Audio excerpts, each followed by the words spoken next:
Hello and welcome to episode 16 of the Statesmanship Project. In this episode, we're going to get back to discussing our equation for program success. And in doing that, we want to discuss starting points. So in order to figure out where to start, you have to figure out where you are. What is your current athletic capacity? So we've established that you need to determine a goal.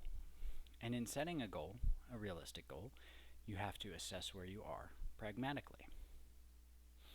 Now, in determining a program, you also have to determine where you are pragmatically. Most importantly, this refers to your capacity for recovery. If you are extremely deconditioned, any amount of exercise or stress in the body is going to require recovery. Now, the more you train, the better you get at recovery.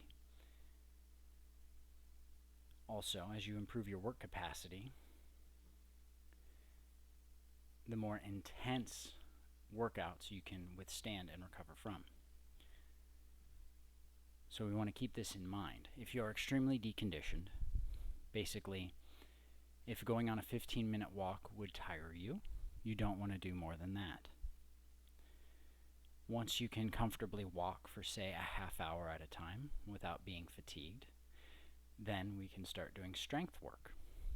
However, at no point in time is it too early to start some mobility exercises. There are a number of sources to use for mobility. I like Original Strength personally, and this involves a lot of floor exercises.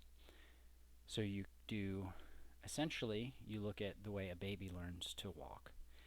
And how that is, you start on your back and you start to roll from side to side. And then once you learn to be able to roll over onto one side, you roll to your back and then roll onto the other side. And you do this multiple times till you're comfortable rolling from side to side. And then once you're on your stomach, you can get into a kneeling position or a crouching position. And you can do some rocks, forward and backwards. And then eventually some crawls. And they get into what are called contralateral movements. And so contralateral movements are where the left side of your upper body moves in coordination with the right side of your lower body. Typically, walking is the most basic of contralateral movements. Maybe not most basic, most frequently done. So when you walk and you step forward with your right foot, your left arm should go forward. And likewise, as you step forward with your left foot, your left arm goes back and your right arm goes forward. Such that what's moving forward is in a cross along the body, a contralateral movement. And what this does is it enhances the ability of your hemispheres of your brain to communicate with each other. And once that improves, your overall cognitive capacity will improve and your overall physical capacity will improve. And so by doing these movements, we develop a basic level of coordination within ourselves. And then these become simple mobility and warm-up exercises that we can do every day. Eventually you can get into things like bear crawling and Spider-Man crawling and walking contra crawls. Basically, this is where you bring a knee up and touch the opposite elbow. Walking cross crawls, things like that. And then you get into more advanced things like skipping and sprinting. And these are very advanced forms of contralateral movement. And these are very basic ways to condition the body and improve mobility. But these are advanced concepts within this paradigm. And so we don't want to overstress the body. So once you have determined where you are, we can then get into the program. And if you want something more advanced in determining where you are, you could have something done like a functional movement screen or an equivalent thereof. Tommy John has a good assessment in his book. You could get his book and then just go through that. It's actually, there are more exercises in it than what are in a functional movement screen. But like he says in that book, you don't have to have a specialized certificate to give a functional movement screen, and it doesn't cost anything to do his screening, except for, buying the book or borrowing it from a library. Anyway, I digress. So once you've established where you are, we want to determine how to apply this to our program.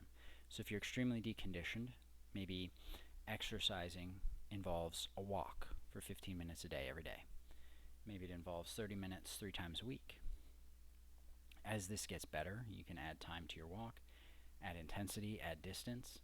So think of it this way: if you walk a mile in 15 minutes, and then next week you walk a mile and a quarter in 15 minutes, you've just improved your work capacity. So that's one of the main things that we want to improve in terms of improving our health. Muscle mass will increase, muscle size, strength. These are all things that will increase as you improve your work capacity. And so I think work capacity is a great metric for general health and longevity. If your goal is to pack on as much muscle as possible, you can focus more on hypertrophy training. However, this does require a fundamental understanding of the basic movements, so that way you can perform them well enough to get the gains from hypertrophy work. That being said, we want to focus back on work capacity, and we do this through slowly building our ability to move. And if we don't tax ourselves overwhelmingly in the beginning, we can slowly and consistently build this work capacity, because that is what is going to facilitate longevity and long-term success, is being able to consistently build up the habits of training. It's kind of a use it or lose it thing, and we want to use it as often as possible as long as we can recover from what we're doing. Now, if you have a very physically demanding job, maybe starting off with aggressive strength training is not going to be a good idea, because it might detract from your ability to do your job, and we don't want to do that. Now, if your job is sitting on a chair all day, then maybe you can push yourself a little bit harder, because you will have that much more downtime to recover from your training. So this is the biggest factor that we want to consider, is how much can we recover from. And in assessing where we are, if you've never squatted in your life, if I put you under a barbell with 200 pounds on it, it's going to crush you, and you won't be able to recover for like 6 months if you hurt yourself. However, doing a bodyweight squat, probably be fine.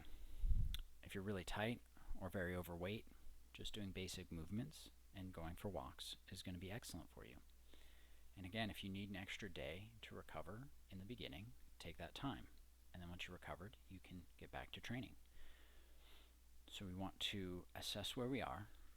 After we've assessed our goals, we want to do this. So once you've assessed your goals, you can start going and looking at, what do I need to do to accomplish that goal? And once you determine what you want to do to accomplish that goal, you can determine where your current capacity is, so you know how to step appropriately. Remember, we want to take that first step. We don't want to try to leap or bound or sprint into anything, because it's better to start off slow and then go fast. So if you start off easy and then progressively build, you will make that much more consistent progress. We want to show up all the time, every single day. That is what is going to get us to where we want to go. That is the secret to success. It is showing up every day to put in the work, and then making sure we're doing everything we can to recover from it. That way we can show up again tomorrow and put in the work, and then recover from that, and then show up tomorrow and put in the work and recover from that. And before you know it, you will be incredibly stronger, incredibly healthier, and your life will have changed tremendously. And that's what we're going for here. As we move forward in discussing our equation for program success, I'd be happy to know any questions you have, or any other specific directions you might like me to address. You'll have noticed we had a visitor in the training session today. That is Boots. He is our handsome boy, and he likes to rub against my legs when I'm doing swings, so it's not helpful at all. But I digress. I hope this has been helpful, and I hope you enjoyed this content. And until next time, have a good day.